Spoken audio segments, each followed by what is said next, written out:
had a chat with comedian Alex Stone before leaving the Whip Theater. What I try and tell people that are just starting, like, giving advice is weird because everyone, you just gotta do it. But the worst thing that can happen when you're up there is that it doesn't go well, but you're gonna do it again. So really, there's no real consequence. So you just kind of see what happens. You just kind of go up there and try to have a good time.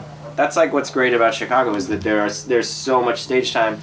You have one bad set here, and then you go 30 minutes later. You do the same material, and it's great. So you just gotta have a short-term memory. Just keep going. Just relax. Man. Yeah, we tried to do 3 mics in one night. Yeah? We didn't do the third one. No? Yeah. Didn't make it, or you just didn't want to? Didn't make it. No, well, it was done by the time we got there. We did Reservoir, Shubas, and then the third one was going to be Rockwood Inn.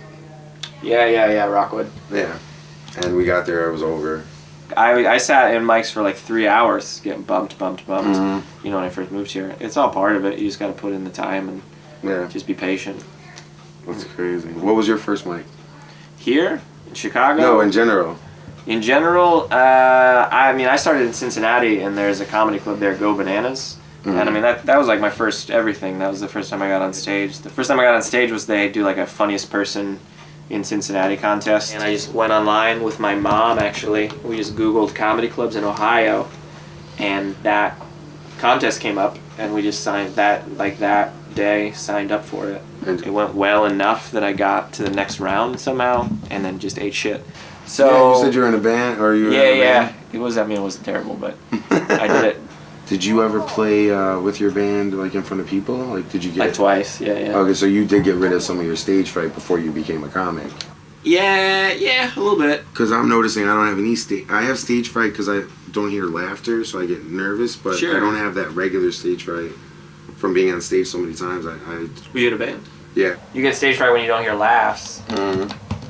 Because obviously you want it to go well. Yeah, but no laugh. That doesn't mean they don't like it though either. True. Yeah. Yeah. I mean, that's all I want is for people to listen. I mean, that's not all I want, but like at open mics, all I want is your attention. You know what I mean? Like if you don't like it, that's fine. Like I'm trying. Like I just wrote it. Oh, okay. Today, you know what I mean? Today. I just want you to listen to what I'm saying, which is half the battle. A lot of times, even in shows I go to now, it's a constant fight for people's attention. To get them off their phone or talking to Get them off their phone, get them off to thinking about their day or whatever. Because like I said earlier, the worst that's going to happen is that it's not going to go good, but you're going to do it again. You have to have as short a term of memory as everyone else has. Like, in your own mind, you think that everyone remembers everything that you did, which is so not the case. Like, even when you're out at like open mics and you're like, that guy was kind of an asshole. That guy probably is just so in his own head about what he's doing, like it's not even thinking about you. The odds are that after like 15 seconds, they checked out completely. You know what I mean? The memory for bombing is so short.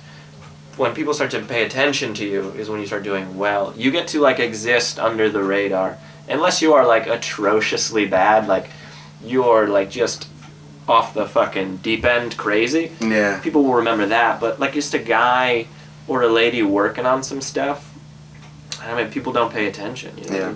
Comedy's so strange. It's very hard to quantify the work that you put in. You know what I mean? So it just kind of feels like you're spinning free, like in space. Like you see that movie Gravity. There's a scene in the movie where Sandra Bullock is just spinning off into space. Like she's literally spinning, tumbling, just to infinity, just for forever. And watching that, I was like, that's how comedy feels to me, or felt to me for a while. It's like you have no control. You were just like existing in a free fall, hoping that someone grabs you and is like, hey, this is, you've made it. You know what I mean? And that doesn't necessarily happen. Like, if I saw myself at the 10th mic, I would tell myself to just be patient, keep writing and going up, and keep working hard. That's what I would tell myself.